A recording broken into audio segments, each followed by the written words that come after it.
quiero compartir un mensaje en esta mañana titulado La vida sin Dios. ¿Qué significa vivir sin Dios? No solamente en esta vida, sino también después de morir. Porque qué tragedia y qué terrible es para muchos de ustedes que nos escuchan que esta vida tan corta que tenemos, te resististe a la luz, rechazaste la verdad y todavía después cuando tú mueras no te imaginas el susto que te vas a llevar. Porque la Biblia habla claramente de un infierno. Veamos en primer lugar que esta corta vida es verdaderamente una tragedia, repito, porque llevará inevitablemente a una persona sin Dios a tener a continuación estos 5 puntos que he desarrollado. Pero antes de entrar en materia, quiero tener como una base Mateo 11, versículo 27, las palabras de Jesucristo. Dice así Jesús, pongamos muchísima atención. Todas las cosas me fueron entregadas por mi Padre. Y nadie conoce al Hijo sino el Padre. Ni el Padre conoce a alguno sino el Hijo y aquel a quien el Hijo lo quiera revelar. Damas y caballeros que nos escuchan, santos de Dios, nadie puede conocer a Dios si antes no conoció a Jesús. Esto es importantísimo. Porque el ser humano ha desarrollado por la ignorancia que existe de las Sagradas Escrituras, la meditación trascendental y el budismo, de religiones, etcétera, etcétera. Quiero llegar a Dios o a través de viajes psicodélicos o a través de drogas alucinógenas o a través de diferentes medios o a través de santos. Y la Biblia es clarísima. Dios manda al mundo a su Hijo Jesucristo para que Él sea el que nos conecte con el Padre. Así que en esta vida tú tienes que conocer a Jesús, el Hijo de Dios. Si tú me dices creo en Dios y no crees en Jesucristo, es una imposibilidad, es una aberración teológica.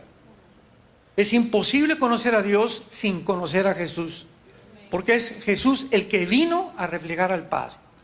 Entonces cuando tú rechazas a Jesús, en primer lugar, vendrá el humanismo a tu vida. Vamos a explicar esto. Dentro de las filosofías, el humanismo es diferente al humanitarismo. El humanismo es la filosofía que percibe el mundo como el hombre. Es la filosofía actualmente del Foro Económico Mundial. Un hombre llamado Klaus Schwab, que acaba de renunciar, dejó a uno de sus consejeros, Noah Harari, que es judío por cierto también, que acaba de escribir libros diciendo que Cristo no existe, que la Biblia no existe, que a través de la inteligencia artificial se va a establecer realmente una mejor Biblia. Entonces, esto es el humanismo, creer que el ser humano tiene la solución al problema humano. Que no necesitamos los mandamientos, un código moral, no necesitamos códigos de conducta que vengan fuera del mundo. Tenemos aquí hombres demasiado inteligentes, intelectuales, y además tenemos la tecnología y tenemos la computadora. ¿Para qué queremos a Dios?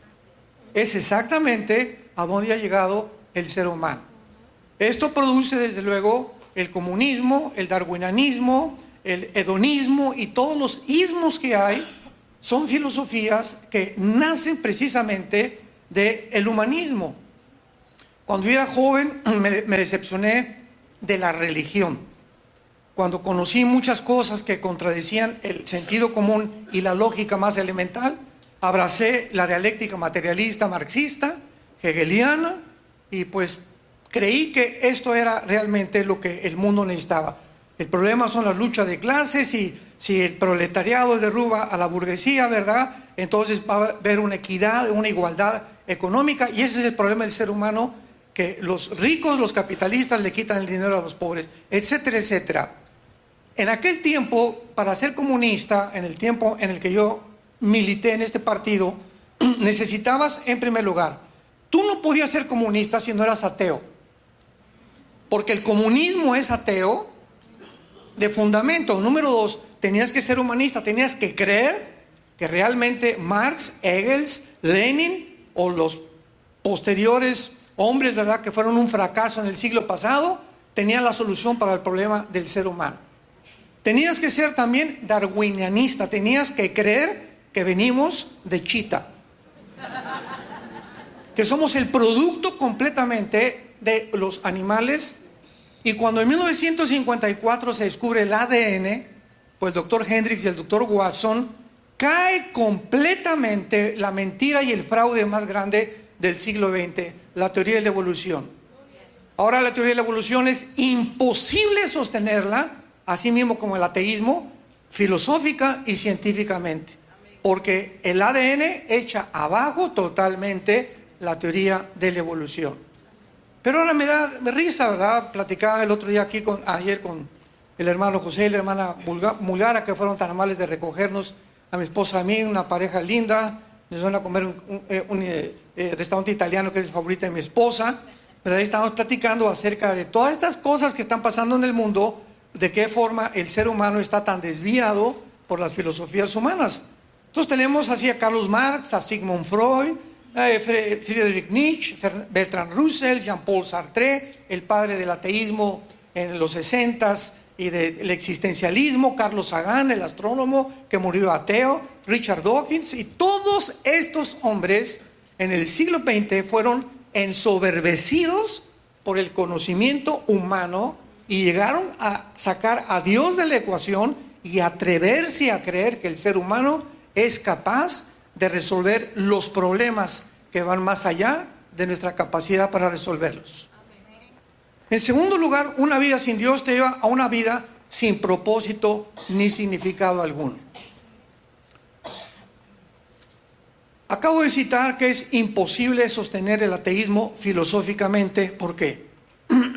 Por la siguiente razón. ¿Tú tienes un ateo? Oiga, ¿usted no cree en nada? No, yo no creo en nada. Muy bien. ¿Tiene usted alguna regla moral? No necesito, es mi propia regla moral. Muy bien. El momento que usted me dice, yo estoy hablando con un ateo, imaginémonos, yo le contesto, el momento que usted me dice que usted tiene su regla moral, está diciendo que los 10 mandamientos y las leyes que a través del pueblo judío Dios comunicó y propagó en el mundo y a través de la historia, usted no las necesita. Entonces usted va a decidir qué es bueno y qué es malo, ¿correcto? Claro, me dice, yo sé lo que es bueno y qué es malo. Entonces, cuando su hijo esté fumando marihuana, usted no tiene ningún derecho a decirle deja la droga, porque él le va a contestar, su hijo le va a contestar a usted, y tú, papá, eres un hipócrita porque te viene adulterio. Entonces, si tú crees que es para mí malo, para mí también es malo que traiciones a mi madre. Entonces, si esa es tu regla moral, yo no quiero tu ateísmo.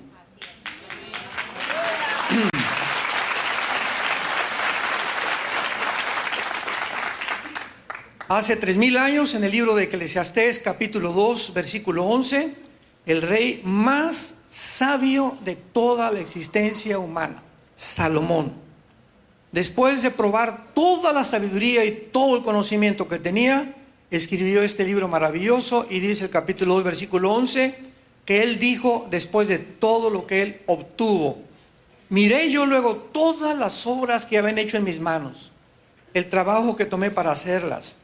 He aquí todo era vanidad y aflicción de espíritu y sin provecho debajo del sol. Después volví a mirar a ver la sabiduría y los desvaríos y la necedad, o sea, las locuras del hombre. Porque ¿qué podrá el hombre hacer después que venga del rey? Nada, sino lo que ya ha sido hecho. Y he visto que la sabiduría sobrepasa a las locuras del ser humano como la luz de las tinieblas. El sabio tiene sus ojos en su cabeza, mas el necio anda en tinieblas. Pero también entendí yo que un mismo suceso acontecerá al uno y al otro. La palabra clave aquí en el libro de Eclesiastés es la palabra vanidad. Vanidad de vanidades es la vida. Esta palabra en el hebreo significa vaciedad, sin sentido ni propósito alguno. Tú puedes llegar a ser presidente, puedes llegar a ser empresario de Miami, alcanzar tus metas más altas, y algún día cuando tú llegues a alcanzar lo que tú creíste que era realmente el problema para resolver y tener paz ya y morir en paz y ya lograste lo que querías, en ese momento se te vuelve en maldición. En ese momento Dios te va a quitar lo que tienes, o vas a tenerlo sin que te lo quite Dios, pero no tendrás el don para disfrutar lo que tú tienes. Lo dice el capítulo 6 de Salomón, de aquí de Eclesiastés.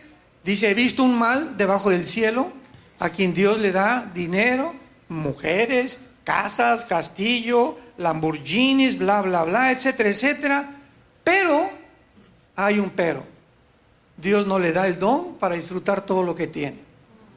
Entonces, esa cantidad de personas, ¿verdad? Mi padre fue político en México y viví mucho tiempo, era amigo de presidentes, trabajó para 2 presidentes en México. Vi el ambiente donde se movía mi padre y vi a esos amigos expresidentes que ahora están no sé dónde, solamente Dios sabe, morir realmente como animales. Llegaron abandonados por su esposa, se casaron con otra, tenían hijos regados por todos lados, multimillonarios y con una vaciedad, con un sentido de querer hasta quitarse la vida, decir, pues de todo esto, ¿qué sigue? O sea, ya tuve el poder, ya tuve el dinero, porque cuando subimos a la cúspide y al éxito sin Dios, comenzamos a descender. Mientras más alto subas, más rápido vas a caer. En tercer lugar, encontramos también que una vida sin Dios va a llevar de una forma inevitable al amor al dinero. Dice la Biblia en Eclesiastés capítulo 5, versículo 14, el rey Salomón: cuando aumentan los bienes, Eclesiastés 5:11, también aumentan los que los consumen. ¿Qué bien pues tendrá su dueño sino verlo con sus ojos? Dulce es el sueño del trabajador. Con mucho como o poco, pero el rico no lo deja dormir todo lo que tiene.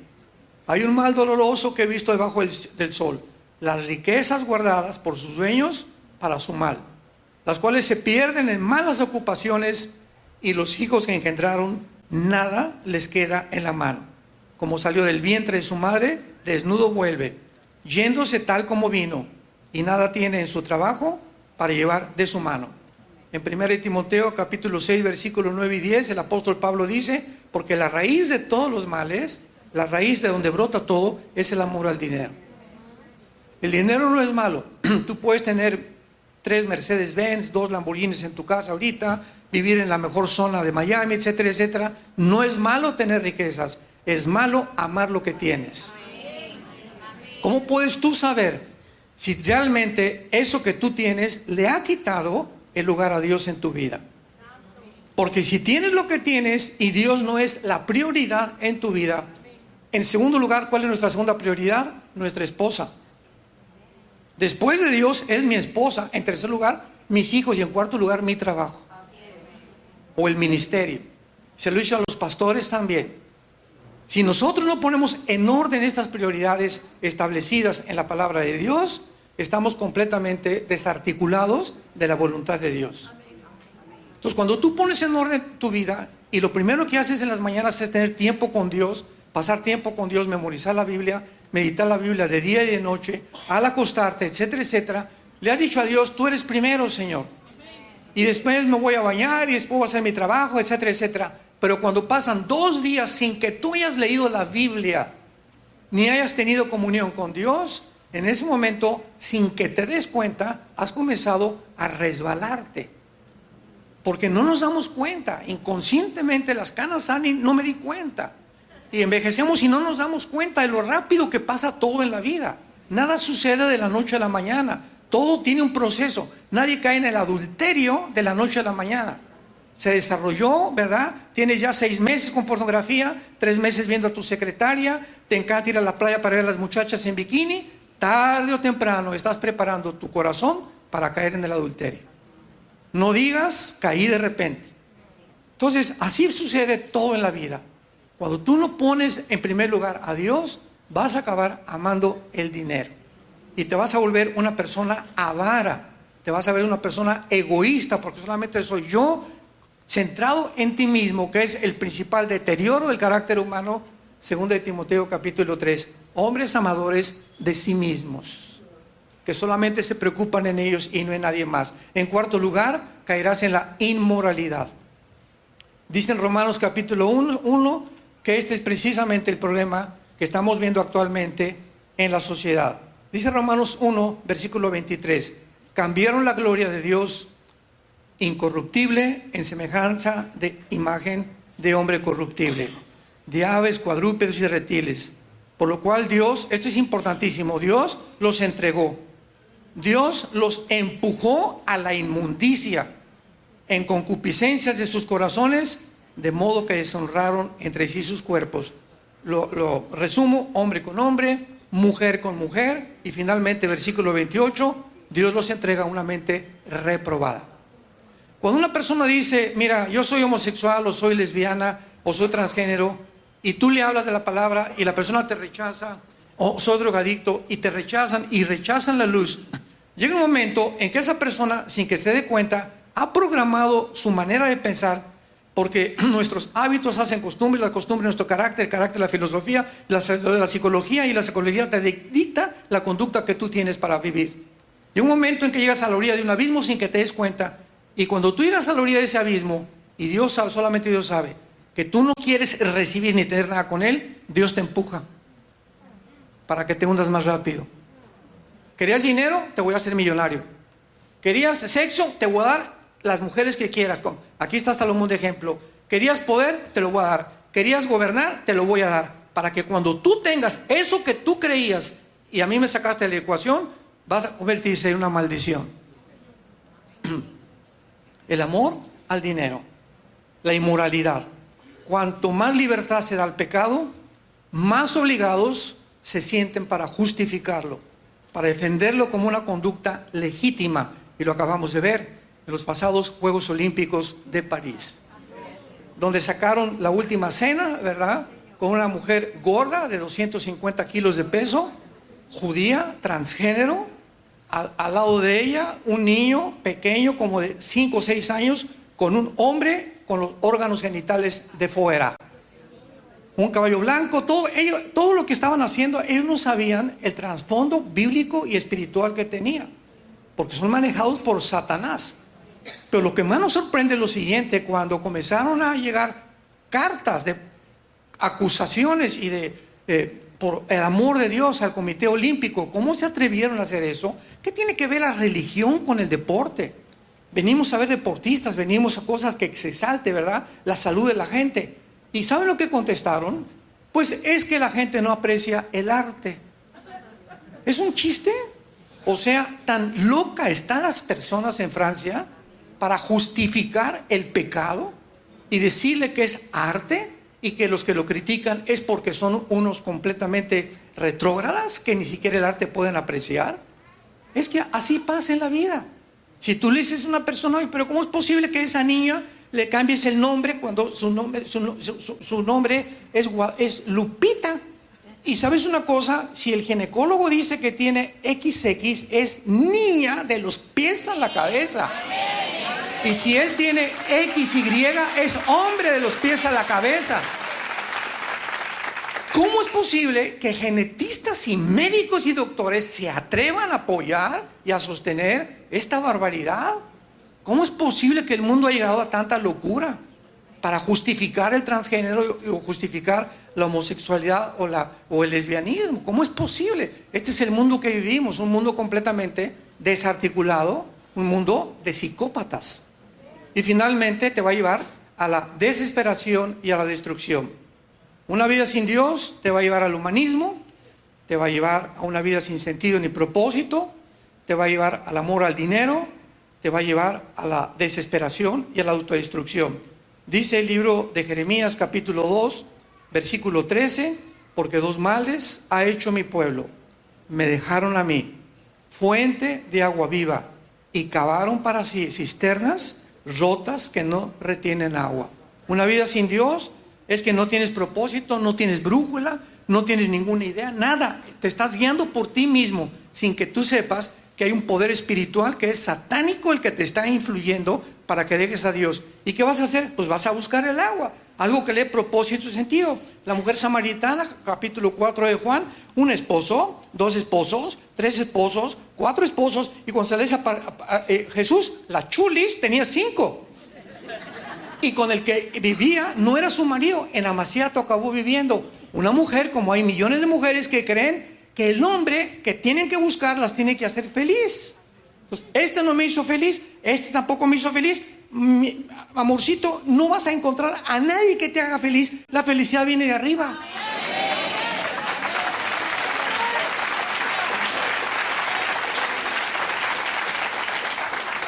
Elizabeth Taylor, 9 esposos. Ninguno era suficiente para ella, la mujer más bella del mundo, digo, en el siglo pasado. 9 esposos, o sea, y hombres iguales. Es que esta vieja no me sirve para nada. Y hay muchachas más jóvenes. Brinca el salto como chapulín por esa mujer y te vas a encontrar que el segundo divorcio va a ser peor y el tercero peor. Y el cuarto vas a descubrir que no hay mujer que te vaya a satisfacer, porque yo no me casé para que me hicieran feliz. El secreto del matrimonio es buscar hacer feliz a la otra persona.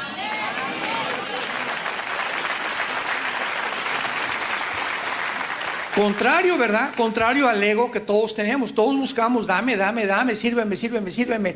Mi vieja, mis chilaquiles, ya los quiero ahorita aquí a las 7 de la mañana. ¿Sabes qué, viejo? Pues vayas a bañar porque no le voy a dar nada.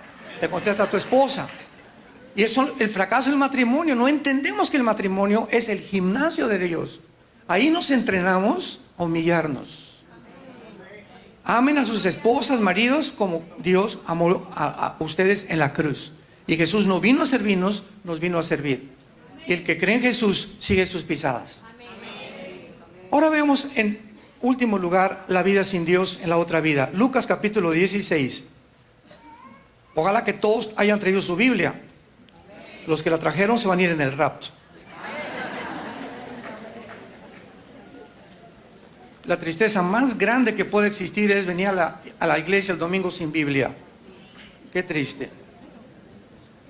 En Lucas 16, versículo 19 al 31, tenemos una historia de un hombre llamado Lázaro y de otra persona, ¿verdad?, llamada Abraham. Y muchas han confundido con una parábola, y una parábola no tiene nombres propios. Entonces, discúlpame, pero esto es una historia real, contada por Jesucristo. Rápidamente, ¿verdad? Murieron los dos en la vida real. El rico se burlaba del pobre, del mendigo. Él comía las arrobas que le aventaban de la mesa, etcétera, etcétera. Y la cuestión es que cuando murieron, bajaron, esto es antes de la cruz, es importante, antes de la cruz, bajaron a un centro en la tierra que en el Antiguo Testamento se llama el Sheol. Esa palabra Sheol en el hebreo significa el lugar de los muertos o el lugar de la sepultura. Muy bien, antes de la cruz, todos los muertos desde Adán hasta Cristo, todos sin excepción, bajaron, bueno, a excepción de Enoc, que fue arrebatado, y Elías, que fue arrebatado al cielo. Son las dos únicas excepciones. De ahí todos bajaban, buenos y malos, al centro de la tierra, a un lugar llamado Sheol. Este lugar llamado Sheol, o a donde iban todos los muertos, era desconocido en el Nuevo Testamento, aún por los apóstoles. Y es Cristo, hasta que Cristo viene y cuenta esto, comienza Él a revelar que el lugar donde bajaban todos los muertos estaba dividido en el centro de la tierra. De un lado estaban los que se llama en el Gena, en el griego, que se llama el infierno. Y del otro lado estaba el seno de Abraham o el paraíso. Entonces, cuando el ladrón junto a la cruz, ¿se acuerdan?, murió. ¿Qué le dijo Jesús? ¿Estarás conmigo en el cielo? No, porque no podía nadie subir al cielo antes de Cristo. Hoy estarás conmigo en el paraíso. Entonces el ladrón junto a la cruz, cuando Jesús bajó al centro de la tierra, no bajó al lado del infierno, porque cuando Él dijo tetelestai, consumado es, no había nada que se le agregue a la muerte de Cristo. No hay nada que se le pueda agregar. Él fue completo, fue consumado es. Fue un sacrificio expiatorio, reconciliatorio, vicario en lugar de nosotros. Ya no hay nada, porque hay una teoría de que bajó al infierno, ¿verdad? Esto es una barbaridad. Él no tenía que sufrir, porque toda la ira de Dios la sufrió en la cruz. En la cruz Dios descarga la ira sobre el Hijo. Él recibe la ira, y por eso gritó: ¿por qué me has desamparado, Señor? Porque en ese momento Dios se separa del Hijo, porque Dios no puede estar con el pecado del Padre. Y el Hijo en su humanidad llevaba tu pecado y mi pecado. No tenía que ir al infierno. Entonces, decir que fue al infierno, ¿verdad?, es minorizar o debilitar completamente la obra expiatoria de Cristo en la cruz. Entonces baja Cristo, y los que estaban en el lado del seno de Abraham los recoge y se los lleva con Él al cielo. Y de la cruz hasta nuestros días, si tú te mueres hoy en la noche, o todos los que han muerto, desde Pentecostés hasta nuestros días, se van inmediatamente al cielo. Pero veamos a continuación lo más importante. En el versículo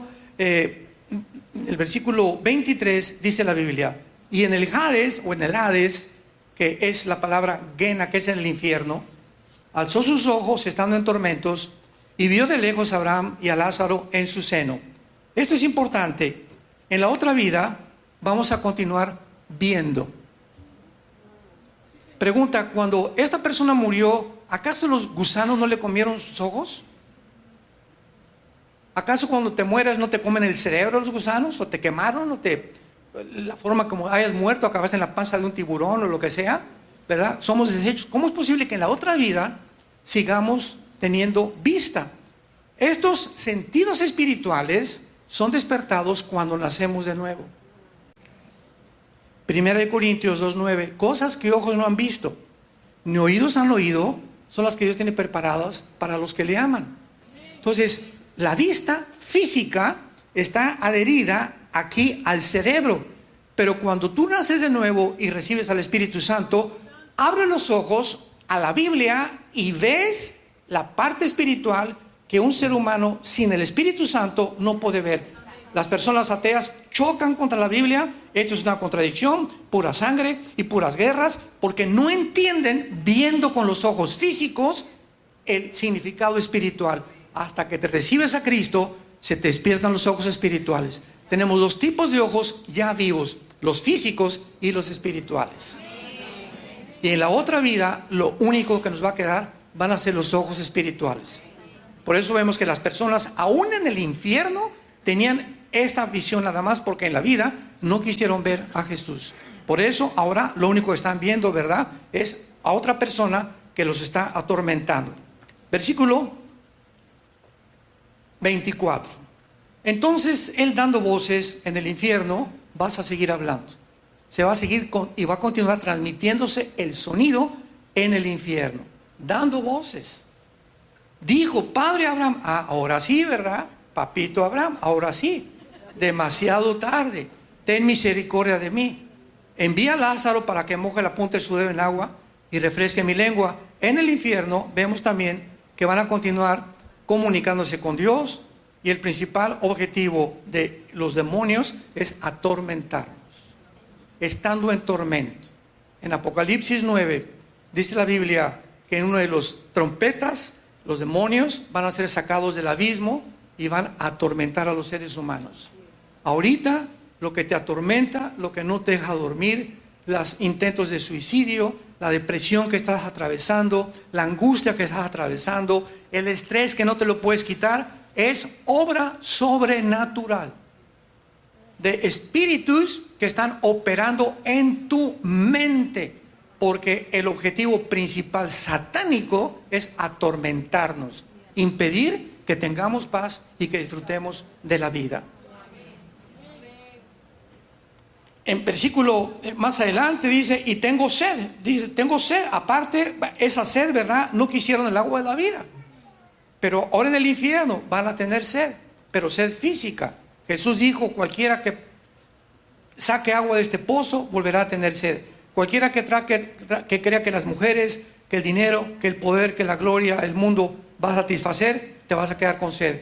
Yo vengo a satisfacer tu sed. Y en el infierno podrán experimentar una sed que no quisieron ser apagada mientras vivían. Y versículo 25, lo más importante: y además dice esto: había una cima entre nosotros, de manera que los que estaban aquí no podían pasar al otro lado. Y cuando el que estaba en el infierno le dijo a Abraham: dile a mi padre, te ruego, que envíes a casa de mi padre, porque tengo hermanos, que no vengan a este lugar de tormento.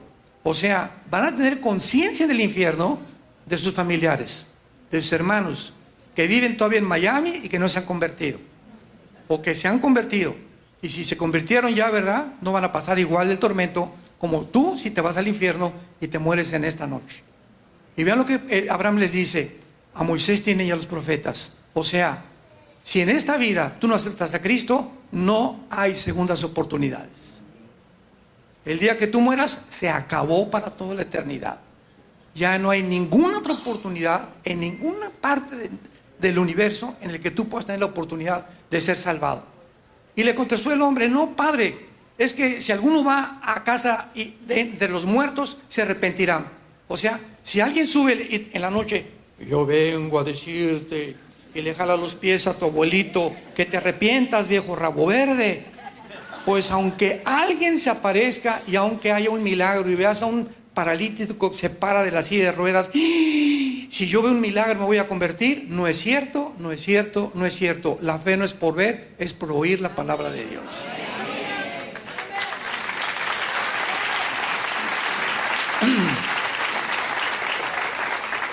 En otras palabras, un milagro te produce convicciones temporales y te emocionaste. ¿Cuánto te va a durar? ¿2, 3 días?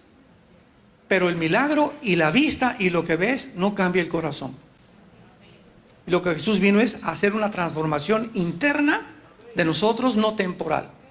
Hacer una nueva criatura. El que esté en Cristo, nueva criatura es. Y finalmente, ¿verdad? El plan de salvación para Dios ha sido porque de tal manera amó Dios al mundo que ha dado su Hijo unigénito, para que cualquiera de ustedes no se pierda, mas tenga la vida eterna. Tú no tienes que morir hoy en la noche, mañana, un ataque al corazón, un cáncer inesperado, un accidente automovilístico, un balazo que no sabes de dónde puede venir. Tú no tienes por qué atravesar la vida en esa incertidumbre. Tú puedes hoy en la noche dormirte sabiendo que tienes la salvación porque has creído en el nombre del Hijo de Dios. ¿Qué tienes que hacer? Número 1, arrepiéntete de tus pecados. Arrepiéntete de tus pecados. ¿Qué es arrepentimiento? Arrepentimiento es reconocer un cambio de mente. Yo tengo que cambiar ya mi manera de pensar conforme al humanismo. No es el hombre el que tiene la solución, no es Sartre, no es Nietzsche, no es ninguno que tú me puedas traer, no es Buda, no es Zoroastro, no es Mahatma Gandhi, no es la Madre Teresa, no hay nadie en el cielo y en la tierra más que Jesucristo. Si tú no llegas a este convencimiento de mente, no te has arrepentido. Tú no puedes ser comunista como antes, ¿verdad? Y a Cristo. Como he oído a los líderes comunistas ahora. Es que yo creo en Jesucristo, pero siguen siendo explotando a la gente. No puedes. El que no recoge conmigo, desparrama, dijo Jesucristo. Eso es arrepentirte, reconocer que solo Cristo te puede salvar. Número 2, creer que en la cruz pagó con su sangre por tus pecados. Y número 3, que resucitó de los muertos, que hay vida después de la vida, y que si tú en este momento lo recibes, vivirás eternamente a su lado. Oremos. Padre, gracias te damos por tu palabra. Gracias por tan grande sacrificio en esa cruz, porque nos has hecho renacer para una esperanza viva por medio de Jesucristo entre los muertos. Te damos gracias, Señor, por un amor eterno con el que nos has amado, y porque ahora yo puedo morir en paz.